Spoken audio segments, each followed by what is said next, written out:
My fiancé's phone rang during our wedding vows with the most romantic, spicy ringtone I'd ever heard. I was standing at the altar, crying happy tears, and looking into the eyes of the man who made me feel seen like nobody ever had. He started his vows and they were beautiful, talking about how I was the sun of his solar system and his favorite notification. Right on cue as he said those exact words, his phone started ringing. But it wasn't just any ringtone. It was Pony by Genuine, the most intimate song I'd ever heard in my life. The grinding beat echoed through the entire church. Every single person in the room turned to stare at us. Norman's face went white like he'd seen a ghost. He fumbled with his jacket pocket. The music kept playing louder and louder. "I'm just a bachelor, looking for a partner," blared through the church speakers somehow. Finally, he pulled it out and silenced it. I stood there in my white dress holding my bouquet, completely frozen. "Who was that?" I asked. Norman's eyes darted around the room. "Wrong number. Probably a spam call." "A spam call? Norman, that's a custom ringtone. You assigned that song to someone specific." I looked right at him. "So who do you have saved with that as their ringtone?" Norman opened his mouth but nothing came out. His best man tried to laugh it off. "Dude probably saved it as a joke for the boys." "Then show me," I said. "Show me the phone. Show me who just called." Norman pulled the phone closer to his chest like he was protecting it. "It's nobody. Can we just continue with the ceremony?" "No, we can't." My voice was louder than I meant it to be. "I'm not saying I do until you tell me who that was." The officiant tried to calm everyone down. "Perhaps we should take a brief pause. Show me the phone, Norman." He stepped back, shaking his head. I grabbed my dress and walked off the altar. Just walked right down the aisle in the opposite direction. Norman followed me, calling my name. "Baby, wait. Please." We ended up in the church lobby with both our families rushing after us. Everyone was talking at once, asking what was happening. I turned to Norman. "Was it another woman? Are you cheating on me?" "No, I swear it's not like that." "Then who was it?" That's when Norman's mom, Jerlyn, pushed through the crowd. "It's his cousin. His cousin Rebecca. She couldn't make it to the wedding because she's overseas." Everyone went quiet. I stared at Jerlyn. "His cousin? You're telling me he has a seg song saved for his cousin?" She started stuttering. They have an inside joke. That's disgusting and you know you're lying." My dad stepped forward. "Son, you better start talking right now." Norman looked at his mom, then at me, panic all over his face. I can't explain right now." My mom started crying. "Did you cheat on my daughter?" His dad grabbed his shoulder. "Norman, what did you do?" I ripped off my veil and threw it on the floor. "I'm not marrying you until you tell me the truth." This was supposed to be the best day of my life, and it was turning into a nightmare. I tried to grab Norman's phone from his hand. He jerked away and the phone slipped from his grip. It flew through the air and landed right in the decorative fountain. Splash. The sound echoed through the whole room. Norman dove his hand into the water and pulled it out, but the screen was completely black. The phone was dead. Norman actually looked relieved, like he was happy I couldn't see who'd called him. "I'm sorry. The phone's ruined. Can we please just move forward with the wedding?" My maid of honor, Claire, stopped everyone. "If that call was just your cousin, why are you so relieved that the phone is dead?" "I want the truth," I said. "Right now, or this wedding is over." Norman was shaking, tears in his eyes. "You have 5 seconds. I can't." 1, 2, 3, 4. "Okay." Norman finally broke. The whole room went silent. Norman took a shaky breath.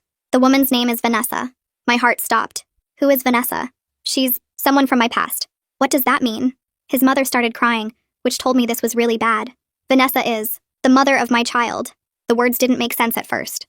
"What?" "I have a son. He's 4 years old. I never told you." The church lobby exploded. My family was screaming. I couldn't breathe. "You have a child? A 4-year-old child you never mentioned?" But I was still confused. "Why does she have that ringtone?" "I said it years ago when we were together. She never calls me, so I forgot to change it." "But that doesn't explain why you were so panicked." Norman looked like he was about to throw up. "That's not the whole story." My legs felt weak. "What else?" 3 months ago, Vanessa came back to town. We ran into each other at a bar. We slept together. One time. I swear, just once. I felt like someone punched me in the stomach. My dad lunged forward, but my brothers held him back. "Why was she calling you today?" I screamed. Norman couldn't speak. His mother answered for him. "She's pregnant." I felt my knees buckle. "Then how about let's call her?" I pulled my phone out. "Give me her number. Now." Norman stood there frozen like he couldn't move. My dad stepped forward and the look on his face made Norman actually flinch backward. Norman pulled his tablet out of the inside pocket of his suit jacket with shaking hands and unlocked it without saying anything. I grabbed it from him and opened his cloud storage app, scrolling through his backed-up contacts until I found her name. Vanessa Wooten. The phone number was right there. I pulled out my phone and dialed. My fingers moving so fast I almost messed up twice. The church lobby had gone completely quiet except for Jerlyn's crying. Everyone was staring at me as I hit the speaker button. 1 ring, 2 rings. Then a woman's voice answered, sounding tired and a little confused. I didn't wait for her to say anything else. "Why are you calling my fiancé on our wedding day?" The silence on the other end lasted maybe 3 seconds, but it felt like forever. "You're what?" Vanessa's voice got louder. Norman told me you guys broke up 2 months ago. He said you ended things and he was moving in with me next week to help with our son and the new baby. The church lobby exploded. My mom gasped so loud it echoed. Norman's dad started yelling at Norman. My brothers were holding my dad back again because he looked ready to actually hit someone. Jerlyn collapsed into a chair, her face in her hands. I kept the phone pressed to my ear, listening to Vanessa breathe on the other end. He told you we broke up? My voice came out weird and high. We've been planning this wedding for 8 months. The invitations went out 3 months ago. Vanessa started cursing in Spanish. Words I didn't understand, but the anger was clear. That lying piece of garbage. He's been at my apartment twice a week, playing with Jasper, talking about being a family. He said you were just a friend who got the wrong idea. I looked at Norman and he was backing away toward the door like he wanted to run. How many other lies? I asked him directly, not Vanessa anymore. How many other things did you tell her that weren't true? Norman opened his mouth, but nothing came out except this weird choking sound. I can fix this, he finally managed to say. Just give me 5 minutes to explain everything privately, and you'll understand. Claire grabbed my arm hard enough that it hurt a little. We're leaving, she said loudly enough for everyone to hear. You don't owe him another second of your time. She took my phone and hung up on Vanessa. Then she grabbed my hand and started pulling me toward the exit. My mom rushed over and took my other arm. Savannah appeared next to us with my purse that I'd left at the altar. My dad was still yelling at Norman, but my brothers got him moving toward the door too. Norman tried to follow us, calling my name over and over, but his dad grabbed his shoulder and yanked him backward. Jerlyn was still crying in her chair, saying something about how this wasn't supposed to happen like this, how Norman promised he would handle everything before the wedding. We burst out into the parking lot and the sunlight felt wrong, too bright and normal for what was happening. My mom guided me toward their car, but Claire shook her head. I'll drive her, Claire said. You and Savannah follow us. My dad was already heading to his truck, his face red and his hands in fists. We drove to my parents' house in 3 separate cars, and I was shaking, so hard that my teeth were chattering even though it wasn't cold. Claire kept one hand on the wheel and one hand on my knee, not saying anything, just being there. I watched the streets pass by through the window and nothing looked real. We'd driven this route 1,000 times, but now it felt like a different city, a different life. At my parents' house, everyone rushed inside and my mom pulled me straight to the couch. I finally broke down completely, sobbing so hard I couldn't breathe right. My mom held me while my wedding dress got covered in tears and makeup, the white fabric turning gray and streaked. Savannah disappeared into the kitchen and came back with tea that she set on the coffee table, but nobody touched it. My dad paced back and forth across the living room, his phone pressed to his ear, calling relatives and telling them the wedding was off. I could hear him trying to keep his voice steady but failing. Claire sat down next to me and pulled out her phone, opening the notes app. Reception venue, she said quietly. Caterer, photographer, honeymoon reservations, florist, DJ. We need to cancel everything. My phone started buzzing in my purse. I pulled it out and saw Norman's name on the screen. It buzzed again, and again, and again. I watched it light up over and over, but I didn't answer. Claire took it from my hand and turned off the ringer. You don't have to deal with him right now, she said. The crying eventually stopped, but I felt empty and hollow, like someone had scooped out my insides. My mom brought me water and made me drink it even though I didn't want to. Savannah sat on the floor by my feet, just being close. My dad finished his phone calls and sat down in his chair, his face gray and exhausted. That evening, after everyone had gone quiet and my mom had tried to get me to eat something I couldn't stomach, I finally looked at my phone. 17 missed calls from Norman. 6 voicemails. I put in my earbuds and played the most recent one. Norman's voice came through crying and begging, saying he needed to explain everything, that Vanessa had seduced him when he was vulnerable and confused about our relationship, that he made a mistake but he loved me and only me. He said the thing with Vanessa meant nothing and he'd been trying to figure out how to tell me about Jasper, but the timing was never right. His voice got higher and more desperate as the message went on. I deleted it without listening to the others. I was done with his excuses and his lies and his version of events where nothing was ever his fault. The next morning, I woke up in my childhood bedroom, and for about 3 seconds I forgot everything that happened. Then I remembered and felt sick. I was still wearing my slip because I couldn't face taking off the wedding dress properly the night before. My mom had helped me out of it and hung it in the closet where I didn't have to look at it. Savannah was asleep in a sleeping bag on my floor, her hair spread out on the pillow she'd brought from the guest room. She'd refused to leave me alone overnight even though I told her I was fine. At 9 in the morning, the doorbell rang and I heard Claire's voice downstairs. She came up to my room carrying coffee and a bag of bagels, still in yesterday's bridesmaid dress because she'd stayed at my parents' house too. I took the whole week off work, she announced, setting the coffee on my dresser. We're going to deal with everything, starting with getting your stuff from the apartment you share with Norman. My dad appeared in the doorway. I'm coming too, he said in a voice that didn't allow for argument. You're not going there without backup. The thought of facing Norman's space made my stomach hurt, but I knew Claire was right. I needed my things, my clothes, my laptop, everything that was mine before it got more complicated. We drove to the apartment in Claire's car because I was still shaking too much to drive myself. My dad followed behind us in his truck, the empty bed ready to haul whatever I needed to take. The drive took 20 minutes and nobody said much. Claire kept glancing at me like she was worried I might fall apart, but I felt weirdly calm now that I had a task to focus on. When we pulled up to the building where Norman and I had lived together for 2 years, my stomach twisted. I'd been so excited to move in here, thinking it was the start of our forever. The apartment was on the 3rd floor and I used my key to let us in. Norman wasn't home, which I'd expected since he was probably at his parents' place dealing with the mess he'd created. The apartment looked exactly like it always did. Clean kitchen, couch where we'd watched movies, the coffee table where we'd eaten dinner together 1,000 times. But now I was looking at everything differently, searching for clues I'd missed. Claire went straight to the bedroom to start packing my clothes. My dad stood in the living room looking around with his arms crossed, his jaw tight. I started opening drawers in the kitchen, not even sure what I was looking for. In the drawer by the phone, I found a second charger. Not the one I used for my phone, but an iPhone charger when Norman had an Android. I'd seen it before and never questioned it. Now I realized it was probably for Vanessa's phone when she came over. My hands started shaking again. I moved to the desk where we kept our bills and paperwork. I pulled out our credit card statements from the past 6 months and started flipping through them. Charges at restaurants I'd never been to. A hotel stay in March when Norman said he was at a work conference. Purchases at a toy store. My dad came over and looked at the papers in my hands. He didn't say anything, but his face got red. I grabbed all the statements and shoved them in my purse. Claire called from the bedroom and we both went to see what she'd found. She was standing in front of Norman's closet holding a cardboard box. Inside were greeting cards, maybe 20 of them. I picked up the first one and opened it. The front had a drawing of a dinosaur in crayon. Inside, in a child's handwriting with help from an adult, it said, "Happy birthday, Daddy. I love you." From Jasper. The date was from 2 years ago. I picked up another one. "Happy Father's Day, Daddy." With a stick figure drawing of 2 people holding hands. Another one. "I miss you, Daddy. When are you coming to visit?" I sat down on the bed because my legs wouldn't hold me anymore. Norman had been getting these cards for years. He'd been reading his son's messages and keeping them hidden in a box in our shared closet, while he kissed me goodnight and talked about our future kids. Claire sat next to me and put her arm around my shoulders. My dad took the box and looked through more cards, his face getting darker with each one. I stood up and started grabbing my clothes from the closet, yanking hangers down and throwing everything on the bed. I wasn't being careful anymore. I just wanted out of this apartment that suddenly felt like it was full of lies in every corner. Claire helped me pack while my dad carried boxes down to the truck. On her 3rd trip back from the truck, Claire stopped in the doorway. She was looking at Norman's laptop sitting on the desk in the corner.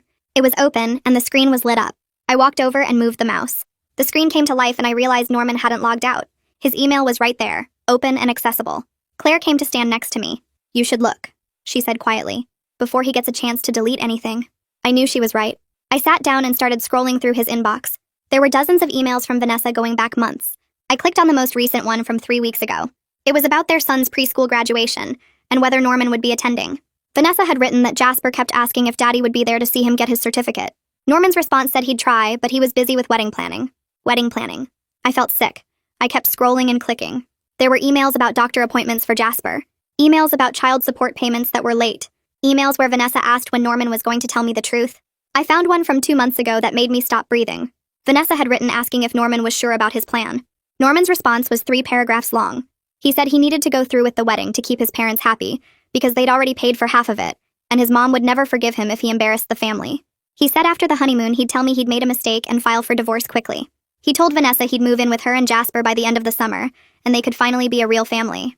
He said marrying me was just something he had to get through first. I read it 3 times. Each time felt worse than the last. Claire read over my shoulder and I heard her sharp intake of breath. My dad came back upstairs and saw us at the computer. He read the email too. Then he walked to the kitchen and I heard him punch the cabinet door. The bang echoed through the apartment. I started clicking through more emails, my hands moving faster now. There were so many. Norman and Vanessa had been talking constantly for months. She'd sent him ultrasound pictures of the new baby. He'd responded with heart emojis. There were emails planning their future together, talking about finding a bigger place for all of them, discussing baby names. While he was doing this, he was coming home to me every night and talking about our honeymoon plans. Claire grabbed a flash drive from her purse. "Forward these to yourself," she said. "All of them. And let me copy them too." I created a new folder and started dragging emails into it. I forwarded the whole folder to my personal email address. Then I copied everything onto Claire's flash drive. My dad found the printer and started printing out the worst emails, the ones that showed Norman's plan most clearly. The printer churned out page after page of evidence. I kept searching through the laptop. I found his text message backup and saw months of conversations with Vanessa that matched the emails. Sweet messages, intimate messages, messages about their son and their life together, messages sent while he was sitting next to me on the couch. I found photos on his computer, pictures of Jasper at the park, at his birthday party, playing in a backyard I didn't recognize. Norman had a whole separate life documented in digital files that I'd never seen. When we'd packed everything I owned and printed every important email, we left. I didn't leave a note. I didn't close the laptop. I wanted Norman to come home and see that I'd found everything. We loaded the last boxes into my dad's truck and drove back to my parents' house. It was almost noon by then, and I felt exhausted like I'd been awake for days. Back at my parents' house, Savannah was waiting in the kitchen. She'd made sandwiches that nobody was eating and coffee that was getting cold. I spread all the printed emails out on the dining room table. Savannah came to look and her eyes got huge. We spent the next hour going through everything, organizing it by date, building a timeline. Savannah took notes on her laptop, creating a document that tracked every lie. The affair with Vanessa wasn't just 3 months ago like Norman claimed. They'd been sleeping together on and off for the entire 4 years I'd been with Norman. There were gaps where they weren't in contact, but then they'd start up again. The longest gap was about 8 months last year, right when Norman proposed to me. Then 3 months later, the emails started again. My mom came in and saw what we were doing. She sat down and started reading, her face getting pale. When she finished, she got up and made a phone call. I heard her in the kitchen talking to the wedding venue coordinator, explaining that we needed to cancel everything. She came back 15 minutes later and sat next to me. "They're refunding most of the deposit," she said. The coordinator was very understanding. She said this happens more than people think. I felt a tiny bit of relief. At least that was one less thing to worry about. That evening, the doorbell rang. My dad went to answer it and I heard Norman's voice in the entryway. I stood up and walked to the living room window where I could see the front door. Norman was on the porch trying to get past my dad. My dad had one arm braced against the door frame, blocking the entrance. I couldn't hear everything they were saying, but I saw my dad's mouth moving, his voice firm and angry. Norman tried to push forward and my dad put a hand on his chest, stopping him. Then my dad said something that made Norman step back. Norman was crying, his face red and twisted. My dad pointed down the driveway. Norman stood there for another minute, then turned and walked away. My dad came back inside and locked the door. "I told him to communicate through lawyers from now on," he said. "He's not welcome here." An hour later, my mom's phone rang. She looked at the screen and showed it to me. Jerlyn. My mom answered and put it on speaker. Jerlyn's voice came through, sobbing and barely understandable. She was apologizing, saying she'd told Norman he needed to tell me the truth before the wedding. She said she'd begged him to be honest, but he kept promising he would handle it. She said she never meant for it to happen like this. I listened to her cry for about 30 seconds. Then I looked at my mom and said, "Hang up." My mom ended the call.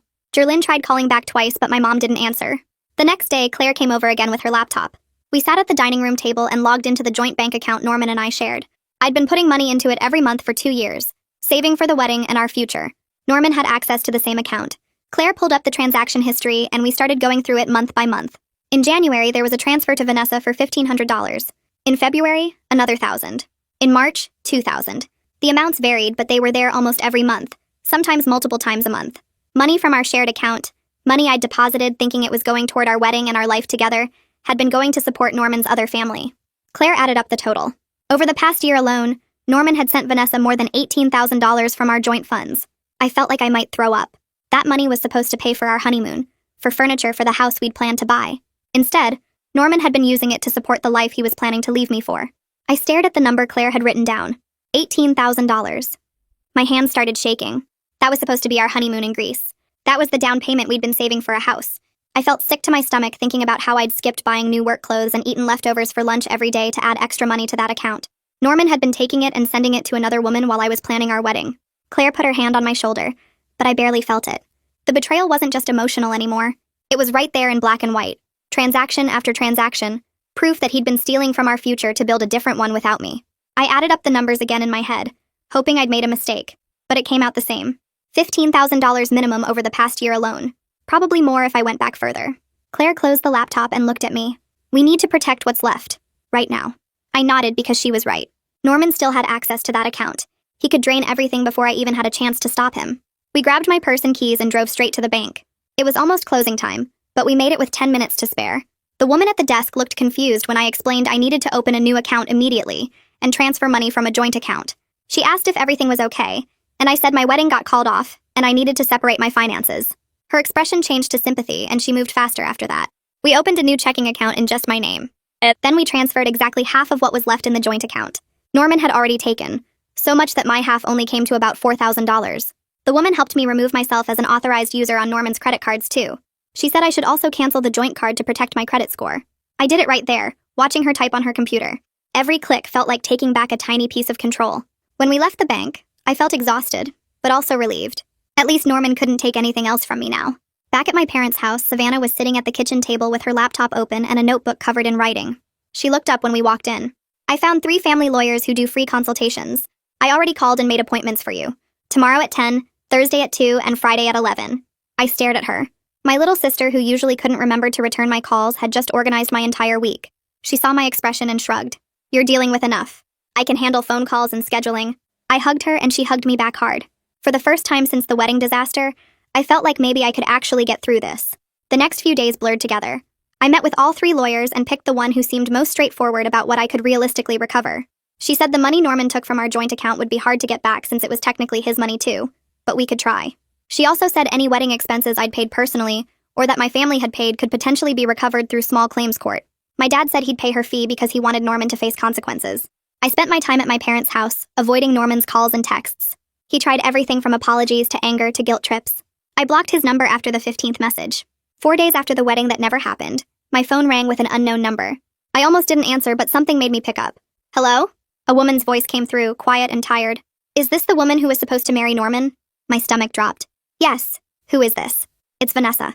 I think we need to talk. In person. There are things Norman doesn't want you to know, and you deserve to hear them. I looked at Claire, who was sitting across from me. She nodded. Okay. When and where? We agreed to meet at a coffee shop the next morning. Vanessa said she'd be wearing a blue jacket. I told her I'd bring my friend for support, and she said that was fine. After I hung up, Claire asked what I thought Vanessa wanted to tell me. I had no idea, but I knew I had to find out. That night, I barely slept. I kept wondering what else Norman had lied about. What other secrets were waiting to come out? The next morning, Claire and I got to the coffee shop 15 minutes early. We picked a table in the back corner where we could see the entrance. At exactly 10 o'clock, a woman walked in wearing a blue jacket. She was younger than I expected. Way younger. She looked around the coffee shop and our eyes met. I raised my hand slightly and she walked over. Vanessa looked tired. Her face was pale and she had dark circles under her eyes. Her pregnant belly was obvious under her jacket. She sat down across from us and immediately said, "I'm so sorry. I didn't know. I swear I didn't know." I wanted to hate her, but she looked so miserable that I couldn't quite get there. Didn't know what? That you two were really together. Norman told me you'd broken up 2 months ago. He said you were just friends who'd tried dating, but it didn't work out. He said he was free to be with me and our family. Claire made a disgusted noise. Vanessa kept talking. I know how this sounds. I know you probably think I'm lying, but I can prove it. She pulled out her phone and started scrolling. Then she turned it toward me. Text messages. Hundreds of them. From Norman. I started reading. The messages went back years. In some of them, Norman called me his roommate. In others, he said I was a friend who was helping him with rent. Then the story changed, and I became a casual girlfriend who knew about Vanessa and was okay with it. Then I was someone he was leaving soon. The lies built on top of each other. Message after message. Creating a whole fake story. Vanessa scrolled slowly so I could read. He told me you knew about Jasper. He said you just didn't want to be involved with his son, which I thought was weird, but I figured it was your choice. He said once you two officially broke up, he'd move in with us and we'd be a real family. I felt like I was watching my entire relationship get rewritten in front of me. Every message showed Norman telling Vanessa the exact opposite of what he'd told me. She thought she was the primary relationship. I thought I was the primary relationship. We were both wrong. He played us both, I said. Vanessa nodded, tears in her eyes. My son asks about his daddy all the time. Norman shows up when it's convenient for him, stays for a few days, then disappears for weeks. Jasper doesn't understand why daddy keeps leaving. He thinks he did something wrong. Her voice broke on the last words. I felt something shift inside me. This wasn't about me versus Vanessa anymore. We were both victims of the same person. Claire leaned forward.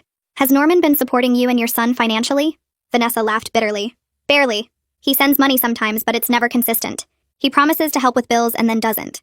I'm working 2 jobs while pregnant because I can't count on him for anything. He says he'll do better, but he never does. I thought about the $18,000 Norman had taken from our joint account. Money that was supposed to go to his child but apparently didn't. Where had it all gone? We sat there for another hour, comparing notes, filling in the gaps in each other's stories. Vanessa showed me pictures of Jasper. He was a cute kid with Norman's eyes. She told me about the pregnancy, how Norman had promised to be there for this baby, but she didn't believe him anymore. She was tired of the lies and the broken promises. Before we left, we exchanged phone numbers. Vanessa said she'd keep me updated on the pregnancy and the paternity test, though she was sure this baby was Norman's based on timing. Claire told her she should talk to a lawyer about formal custody and child support. Vanessa said she'd been thinking about that. As we walked to the car, Claire said, "You handled that really well. I thought you'd be angrier." I shrugged. I'm angry at Norman, not at her. She got lied to just like I did. That evening, I was at my parents' house making dinner when my phone rang. New number. I answered without thinking. Norman's voice exploded through the speaker. "What the hell do you think you're doing talking to Vanessa behind my back? You're trying to turn her against me.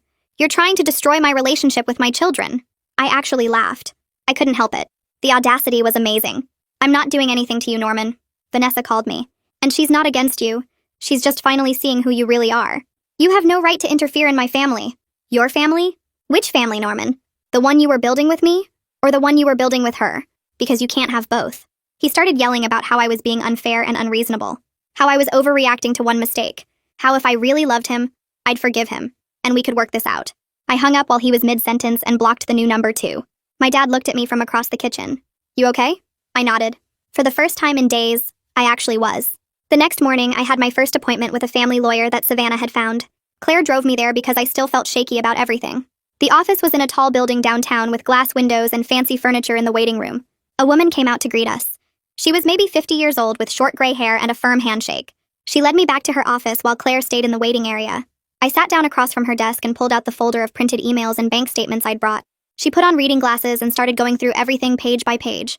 Her face stayed neutral, but she made notes on a yellow legal pad. After about 20 minutes, she looked up at me. She said the emails showing Norman's plan to leave me after the wedding were strong evidence of fraud. The bank statements proving he took money from our joint account made my case even better. She explained that even though we weren't married, I had solid civil claims for fraud and financial damages. She could help me file a lawsuit to recover the money he took. I asked how much it would cost and how long it would take. She said her retainer was $3,000 and the case could take 6 months to a year, depending on whether Norman fought it or settled. But she thought I had a good chance of winning. Then she started talking about the wedding expenses. She said any money I paid with my own funds or that my family contributed could potentially be recovered through small claims court. It would be time-consuming and emotionally draining to pursue. She'd seen cases like this get messy when the other party refused to cooperate. Norman could drag it out, miss court dates, claim he didn't have the money, but legally I had the right to try. I sat there thinking about all the money my parents had put toward the wedding. The deposit on the venue, the catering, the flowers. My dress alone cost $2,000. I looked at the lawyer and told her I wanted to pursue everything. Norman shouldn't get away with stealing from me and my family just because dealing with it would be hard. She nodded and said she'd start drafting the paperwork. We scheduled another appointment for the following week to review everything before filing. When I got back to the waiting room, Claire stood up immediately. She asked how it went. I told her the lawyer thought I had a strong case. Claire hugged me and said she was proud of me for taking action instead of just accepting what Norman did. We drove back to my parents' house and I felt lighter somehow. Like I was finally doing something instead of just reacting to Norman's choices. That afternoon, I was sitting on my parents' couch looking at apartment listings on my laptop when my email pinged. New message from Norman. My stomach dropped. I almost deleted it without reading, but curiosity won. I opened it. The email was long. Really long. Paragraphs and paragraphs of words. He started by apologizing for everything. He said he was scared to tell me about his son because he thought I'd leave him. He loved me so much and couldn't bear to lose me. The affair with Vanessa was a moment of weakness when he was stressed about the wedding. He felt overwhelmed by the pressure and made a terrible mistake. He knew he should have told me about everything from the beginning, but he was a coward. He wanted another chance to prove he could be the man I deserved. We could go to therapy together. He'd do anything to fix this. He wrote about all our good memories together, the trips we took, the inside jokes we shared, how I was his best friend and his soulmate. He couldn't imagine his life without me. Please just give him one more chance to make this right. The email went on and on. I read the whole thing and felt nothing but anger. Not one word took real responsibility. Everything was about his fear, his stress, his feelings. He called cheating a moment of weakness like it was something that just happened to him instead of a choice he made. He hid a whole child from me for 4 years, but somehow that was about being scared instead of being a liar. His inability to actually own what he did was almost impressive. I closed the laptop and walked to my old bedroom. I sat at the desk where I used to do homework in high school and opened my email on my phone. I hit reply. I typed one sentence. Have your lawyer contact my lawyer.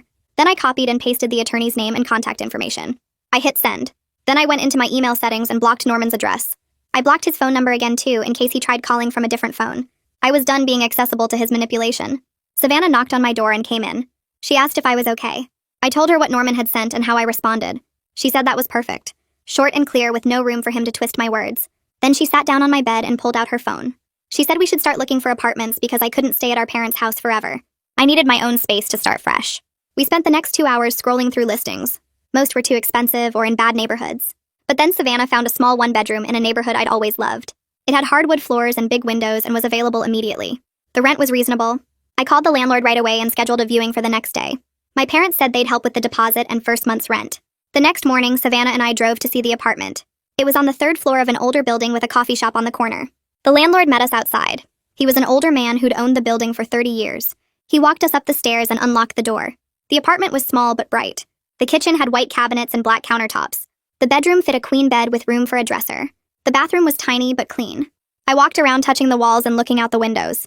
This could be mine. My own space with no Norman. No lies. No memories of the life I thought I was building. Savannah stood next to me and asked what I thought. I told the landlord I'd take it. He had me fill out an application right there. He said he'd run my credit and call me by the end of the day. We drove home and I felt excited for the first time in weeks. That evening the landlord called. My application was approved. I could move in on Saturday. My parents celebrated with me over dinner. My dad said he was proud of how I was handling everything. 3 days later, Claire and Savannah showed up with a borrowed truck to help me move. I didn't have much since most of the furniture in the apartment I shared with Norman was his, but Claire had extra dishes and towels. Savannah brought an old coffee maker and some pots and pans. My parents gave me their spare TV. We made trip after trip up the 3 flights of stairs carrying boxes and bags. By evening, the apartment was full of mismatched furniture and kitchen supplies, but it was mine. We ordered pizza and sat on the floor eating because I didn't have a table yet. Claire raised her paper cup of soda and said we should make a toast to new beginnings and leaving liars behind. We all clinked our cups together. After they left, I walked around my empty apartment. I was 32 years old, starting completely over. But I was doing it on my own terms without Norman's lies everywhere. That felt like something worth celebrating, even if it was scary. I made up my bed with new sheets and fell asleep in my own space for the first time. 2 days later, someone knocked on my door around 7 in the evening. I looked through the peephole and saw Jerlyn standing in the hallway. I almost didn't open the door, but curiosity made me turn the lock. Jerlyn looked terrible. Her hair wasn't styled like usual. She had dark circles under her eyes. She wasn't wearing makeup. She asked if she could come in. I stepped back and let her into my tiny living room. She looked around at my sparse furniture and boxes I hadn't unpacked yet. Then she turned to me and apologized. Not the fake apology from the church. A real one. She said she should have forced Norman to tell me about his son years ago. She knew it was wrong to keep that secret. She pressured Norman to hide it because she was ashamed her son had a child out of wedlock. She cared more about appearances than doing the right thing. Now she saw how much damage that choice caused. I stood there with my arms crossed, not saying anything. Jerlyn kept talking. She said she and Norman's dad didn't know about the recent affair with Vanessa or the pregnancy until the wedding day. They knew about the 4-year-old son, but not that Norman was still involved with Vanessa. When they found out everything at the church, they were shocked. She'd been fighting with Norman ever since about his choices. Her honesty didn't excuse anything, but it was more than Norman had given me. I asked her why she came here. Jerlyn reached into her purse and pulled out her checkbook. She said she wanted to pay back some of the money Norman took from our joint accounts. She had access to his trust fund and could transfer money directly to me. She wrote out a check for $8,000 and held it out. I stared at it. I told her I'd need to think about it and talk to my lawyer first. She nodded and set the check on my kitchen counter. Then she left without saying anything else. I picked up the check and looked at the amount. $8,000 wouldn't cover everything Norman took, but it was something. I put it in a drawer and texted my lawyer about what happened. 2 weeks after the wedding, that wasn't. I got a text from a number I didn't recognize. It was Norman's best man. He said his name was Axel and asked if we could talk. I almost blocked the number but decided to hear him out. He called me 10 minutes later. He apologized for not warning me about Norman's secrets. He said he knew about the 4-year-old son, but not about the ongoing affair with Vanessa. Norman told him years ago that he had a kid, but swore he'd told me about it and I was okay with everything. Axel believed him because why would Norman lie about that? Now he realized Norman had been lying to everyone about everything. He felt guilty for not questioning it more, or reaching out to me directly to make sure I actually knew. Several of Norman's friends were distancing themselves since the wedding disaster. They were disgusted by how he handled everything. Norman was apparently spiraling, missing work and drinking heavily. But Axel said that wasn't my problem to fix. I thanked him for calling and hung up. The conversation with Axel stayed in my head for the rest of the day. Norman's friends were backing away from him. People who stood up at our wedding rehearsal dinner and gave speeches about what a great guy he was. Now they couldn't even look at him without feeling disgusted. Part of me felt satisfied hearing that. Another part felt nothing at all. I made myself dinner and sat on my couch staring at the wall. My phone buzzed with a text from Savannah asking if I was okay. I told her I was fine and needed some space. That was mostly true. The next morning, I called the therapist's office that Claire had recommended. The receptionist scheduled me for that same afternoon with Isabella Parsons. I showed up 15 minutes early and filled out paperwork asking about my mental health history and what brought me in. I wrote, "Canceled wedding due to fiancé's betrayal," in the reason for visit section. Isabella called me back right on time. She was younger than I expected, maybe late 30s, with kind eyes and a calm voice. Her office had soft lighting and comfortable chairs. She asked me to tell her what happened. I started from the beginning with the phone call during the ceremony. The words came out easier than I thought they would. Isabella listened without interrupting. When I finished, she asked how I was sleeping and eating. I admitted both were terrible. She said that was normal for betrayal trauma. We spent the rest of the hour talking about what betrayal trauma actually means. She explained it wasn't just about being sad or angry. It was about having your whole reality shattered. Everything I thought I knew about Norman and our relationship was a lie. My brain was trying to process that while also grieving the future I'd lost. She asked about Vanessa and Jasper. I told her I felt weird sympathy for them. They didn't ask for any of this either. Isabella said that showed emotional maturity. Not everyone could separate their anger at Norman from the innocent people caught in his mess. By the time I left, I felt slightly less like I was drowning. I scheduled another appointment for the following week. 2 days later, my phone buzzed with a text from Vanessa. Norman had missed his scheduled visit with Jasper again. Her son had cried for an hour asking why Daddy didn't love him anymore. She was tired of making excuses for Norman. She was thinking about taking him to court for formal custody and child support instead of their informal arrangement. I read the message 3 times. That poor kid. 4 years old and already learning that his father was unreliable. I texted back immediately. I told her she should absolutely get a lawyer and formalize everything. Norman wasn't going to change on his own. He needed legal consequences to force him to act right. I offered to share my attorney's contact information since she'd been helpful and straightforward with me. Vanessa responded within minutes. She thanked me and said she never expected Norman's ex to be kinder to her than Norman was. I sent her my lawyer's name and number. Then I texted my lawyer to give her a heads up that Vanessa might call. My lawyer responded that she'd be happy to refer Vanessa to a good family law attorney in her firm. 3 weeks after the wedding disaster, my lawyer sent Norman's lawyer a formal demand letter.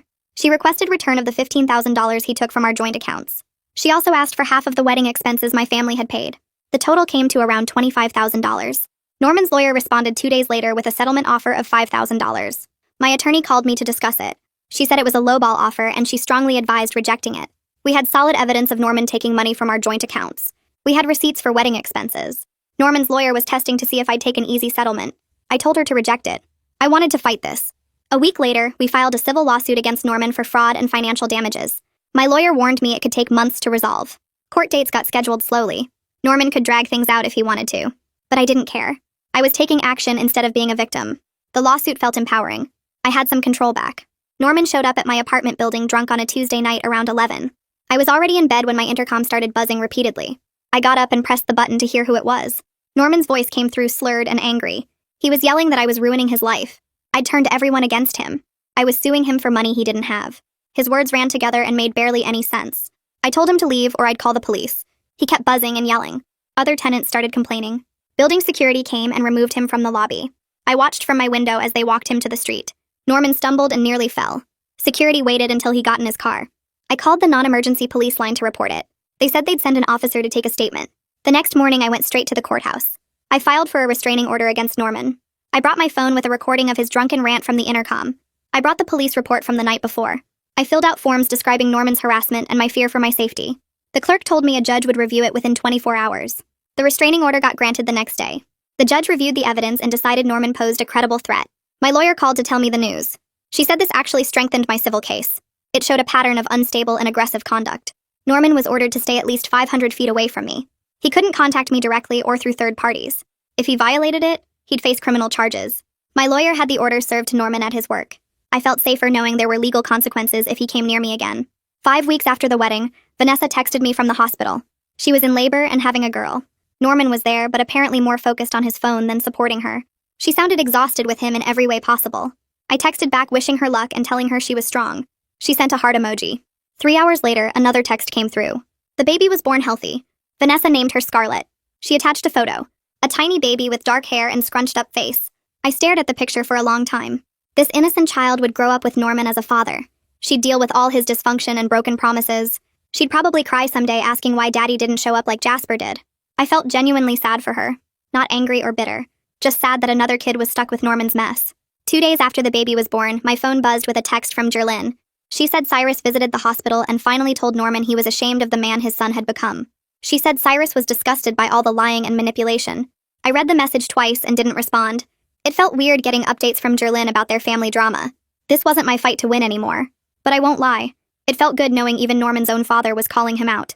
The next morning, I had my regular therapy session with Isabella. I sat in her office feeling exhausted from weeks of processing everything. She asked me what I was thinking about, and I told her I kept wondering if I'd missed signs, or failed to be enough for Norman. Isabella stopped me right there. She said Norman's betrayal wasn't about me being insufficient or failing somehow. It was about his character and his choices. She explained that no amount of love from me could have fixed his willingness to lie and manipulate everyone around him. That hit me hard in a good way. I'd been carrying guilt that maybe if I'd been different or better, Norman wouldn't have cheated. But Isabella helped me see that was backwards thinking. Norman made his choices because of who he was, not because of anything I lacked. I left that session feeling lighter than I had in weeks. The lawsuit moved forward faster than I expected. My lawyer called to say Norman's lawyer contacted her suggesting mediation to avoid going to court. She thought we had a strong case and could likely get most of what we were asking for through settlement talks. She explained that mediation would be faster and cheaper than a trial. I agreed to try it because I wanted this resolved and behind me. 6 weeks after the wedding disaster, I walked into the mediation office downtown. My lawyer met me in the lobby and we went upstairs together. Norman was already there with his lawyer. He looked terrible. He'd lost weight and had dark circles under his eyes like he wasn't sleeping. His suit hung loose on him. I felt nothing looking at him except relief that I wasn't responsible for him anymore. We sat down at a conference table with a mediator between us. Norman tried to make eye contact with me, but I looked at my lawyer instead. The mediator explained how the process would work and asked Norman's lawyer to present their position first. His lawyer started talking about Norman's financial situation. She pulled out bank statements and pay stubs showing Norman was genuinely broke after supporting 2 households and paying for Vanessa's medical expenses. She argued that Norman couldn't afford to pay me back what I was asking for. My lawyer jumped in immediately. She said Norman created this situation through his own choices and still owed me compensation for the money he stole from our joint accounts and the wedding expenses my family paid. She presented our documentation showing exactly how much Norman had taken. The mediator asked Norman directly why he took money from our joint account without telling me. Norman stumbled over his words, saying he was trying to support his son and didn't know how to tell me. My lawyer pointed out that he could have told me about his son years ago instead of lying and stealing. We went back and forth for 2 hours. Norman's lawyer kept saying he couldn't pay. My lawyer kept showing proof of what he owed. Finally, the mediator suggested we take a break and think about possible compromises. During the break, my lawyer told me we could push for a trial and probably win more, but it would take months and cost more in legal fees. She thought we should try to settle today if possible. When we came back, Norman's lawyer made an offer. Norman would pay me $12,000 in installments over 2 years. His parents would contribute an additional $8,000 immediately to cover what he couldn't pay now. It wasn't everything I'd asked for, but it was something. My lawyer looked at me and I nodded. I was ready to be done with all of this. We signed the settlement agreement right there. Jerlyn transferred the $8,000 to my account that same afternoon. She sent a note with the transfer saying she hoped I could eventually forgive her for her role in enabling Norman's deception. I stared at the message for a while. I wasn't ready to forgive her yet. Maybe I never would be. But I didn't delete the message either. I just left it there and closed my banking app. The next week, Vanessa texted me that she officially filed for full custody and child support through the courts. She said Norman's lawyer tried to argue he couldn't afford proper support given his financial obligations to me. The judge apparently wasn't sympathetic to Norman's self-created problems. The court ordered him to pay substantial child support for both kids. Vanessa sounded relieved in her messages.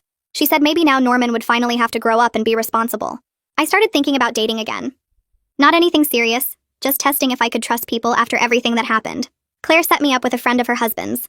We went to dinner and he was nice enough, but I felt anxious the whole time. I kept wondering what he might be hiding. Isabella told me that was normal and healing isn't a straight line. She reminded me I was making progress even when it didn't feel like it. I went on 2 more dates with different guys that friends introduced me to. One was boring and talked about himself the entire time. The other one was actually interesting and funny, but I wasn't ready for anything beyond casual conversation. 7 weeks after the wedding disaster, I met Claire and Savannah for coffee at our favorite place downtown. We sat outside in the sunshine and talked about normal stuff. Savannah told a story about her coworker who accidentally sent a text meant for her boyfriend to their entire office group chat. Claire laughed so hard she snorted her latte. I realized I was genuinely laughing too. Not forcing it or faking it. Actually laughing about something silly and meaningless. We stayed there for 2 hours just talking and joking around. When I got home that evening, I thought about how different I felt compared to 6 weeks ago. I wasn't obsessing over Norman or replaying everything in my head constantly. I was starting to have moments where I forgot about him entirely. It felt like the beginning of actually moving forward instead of just surviving each day. 8 weeks after everything fell apart, I checked my bank account and saw Norman's first payment sitting there. The full amount he promised in the settlement. I stared at the transaction for a minute because I honestly expected him to be late or short on the money. That same afternoon, Vanessa sent me a text saying the court hearing went through and Norman got ordered to pay substantial child support for both kids. She said he picked up weekend shifts at a second job and was actually showing up for his scheduled visits with Jasper. I texted back asking how she was doing with the baby, and she said tired but managing better now that money wasn't so tight. It felt strange getting updates about Norman's life like this, through Vanessa instead of directly, but also somehow easier. I wasn't responsible for fixing him anymore. 3 days later, I stopped at my usual coffee place to grab something before meeting Claire for lunch. I was waiting for my order when someone called my name. I turned around and saw Axel sitting at a corner table with his laptop. He waved me over and I walked to his table, feeling awkward, but not angry. He asked how I was doing and I told him honestly that I was okay, better than I expected to be. He nodded and said he was glad, then mentioned that Norman was going to therapy now. Twice a week, apparently. I raised my eyebrows at that and Axel shrugged. He said Norman's lawyer probably told him it would look good in court, and he wasn't sure if Norman was actually working on himself or just performing change to seem better on paper. I appreciated Axel's honesty about his skepticism.